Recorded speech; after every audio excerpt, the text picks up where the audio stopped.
Hi everyone, the Penguin Chef here. Today we're starting a short series of videos where I will show you how I make a Thanksgiving dinner. There will be some shorts to cover the side dishes, but the long-form videos over the next 2 weeks will cover the stuffing, the turkey, and the gravy. In part 1, we'll get started and I'll show you how I make my grandmother's stuffing. So let's take a look at that recipe card. Now might be a good time to pause the video so you can copy down these ingredients, or take a screenshot on your phone or mobile device to help you with your shopping list. We'll be using a 13-pound turkey that I've been thawing for the last 5 days in the refrigerator. We'll take the neck out of the turkey and put it in a pot. And we'll do the same with the contents of the giblet bag. We'll cover all of that with water. Add some salt. Put on the lid and start it simmering. Now we'll come back to that in about 30 minutes. To absorb some of the excess moisture, I like to put some paper towels in the turkey for just a few minutes. I have here about 1 pound of croutons. So these are garlic and herb croutons. Now why do I use croutons? Well, they're already spiced up a little bit, and I also like the size better than what you get when you buy the pre-made stuffing bread.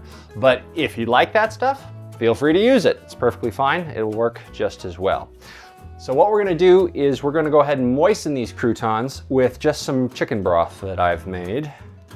And you don't want to make them soggy, so you wanna go a little bit at a time. And then just toss it around.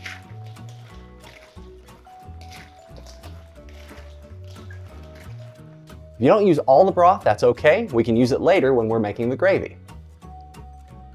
It's a bit of guesswork to this part. It's not an exact science because whether you're using croutons or stuffing mix, the amount of moisture it'll absorb, it really varies. You just go till you see that it's moistened, but not too soggy.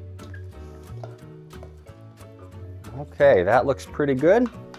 Now we're gonna go ahead and add in some of our other ingredients. I have here 3/4 cup of green onion chopped up, 1 can of water chestnuts chopped up, and 3/4 cup of fresh chopped parsley. You can substitute 1/4 cup of dried parsley, and 1 tablespoon of minced garlic.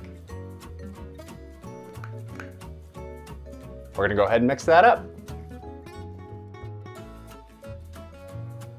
So we're gonna set this aside for just a moment.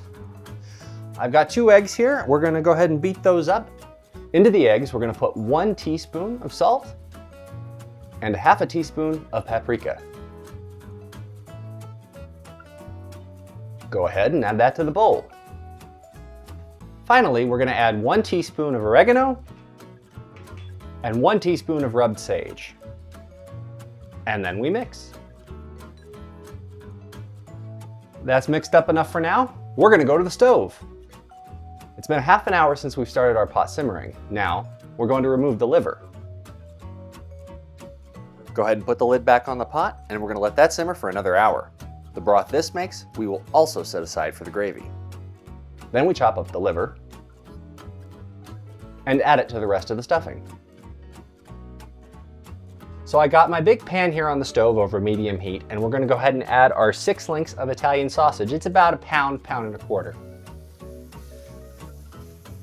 And I'm gonna keep stirring this until it gets that nice texture, fine little pieces, no big chunks. You wanna make sure this is fully cooked before you mix it into the stuffing. All right, let's throw in our onions, and they'll finish cooking together. That's all looking pretty good. We're ready to add it to the rest of our stuffing.